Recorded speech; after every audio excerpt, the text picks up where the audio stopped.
দাঁড়াও ভাবি। কি ব্যাপার?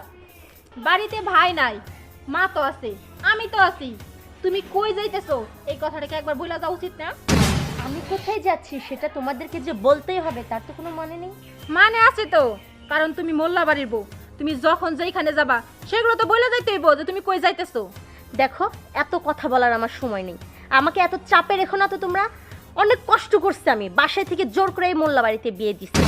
আমি আছি তোমাদের বাসায়, যখন যা বলতেছো তাই তো করতেছি। তোমাদের কথা মতো 5 ওয়াক্ত নামাজ কালাম পড়তেছি, পর্দা করে চলতেছি। তারপর কি আমাকে একটু স্বাধীন মতো চলতে দিবা না? আমার একটু প্রয়োজন আছে, সেই জন্য যাচ্ছি। দেখো মুক্তা, আমি এত কথা বলতে পারবো না, আমার তাড়া আছে, আমি বেরোচ্ছি। যাইতে পারবা না।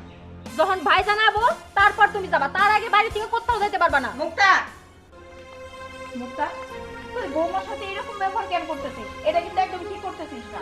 ওই তো আমার ব্যবহার দেখে তোমার চোখে পড়বো, আর দিন দুপুর বেলা যে তোমার বাড়ির বউ আর বাইরে যাইতেছে এটা তো তুমি দেখলা না? আচ্ছা, বৌমা বাইরে যাচ্ছে সুন্দর মতন পর্দার সাথে যাচ্ছে, তাতে সমস্যা কোথায়? হ্যাঁ, পর্দার সাথে যাইতেছে, কিন্তু কিছু কিছু সময় ওই পর্দার মধ্যেও না শয়তান থাকে।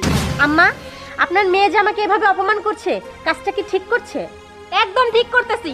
আমি যা করতেছি না সব ঠিকই করতেছি, কারণ আমি তোমার আসল রূপটা না খুব ভালো করে জানি। মুক্তা, দিন দিন তোর বেয়াদবের মাত্রা বাইরে যাচ্ছে। তুই কার সম্পর্কে কি কথা বলতেছিস সেটা কি তুই বুঝে বলতেছিস? আমার বৌমা, সে 5 ওয়াক্ত নামাজ কালাম পরে পর্দার সহিত থাকে। খারাপ যদি কোনো কিছু থাকে থাকে সেটা তোর ভিতরে আছে। তোরে আমি আজ পর্যন্ত মাইরে ধরেও নামাজ পড়াইতে পারি নাই, কোরআন শিক্ষা দিতে পারি নাই। তুই যে বেশবাসে থাকিস এটা কি ঠিক? কর, তুই আবার আরেকজনের দিকে আঙ্গুল তুলিস। মা, তুমি আমার বেশ পোশাক দেখতেছো, কিন্তু তোমার বৌমার বরকার ভিতরে যে শয়তানটা আছে এই শয়তানটা তুমি দেখতেছো না, কিন্তু আমি একদিন ঠিক এই শয়তানটা ধরে দিব।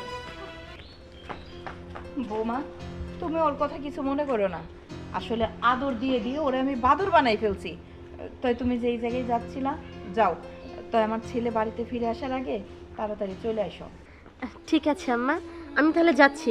একটু পরে জোহরে আজান পড়বে, আপনি নামাজ পড়ে নিন। আচ্ছা ঠিক আছে বৌমা, তুমিও কিন্তু নামাজ পড়ে নিও। ঠিক আছে আম্মা, আমি তাহলে আসি। আসসালামু আলাইকুম। ওয়ালাইকুম আসসালাম।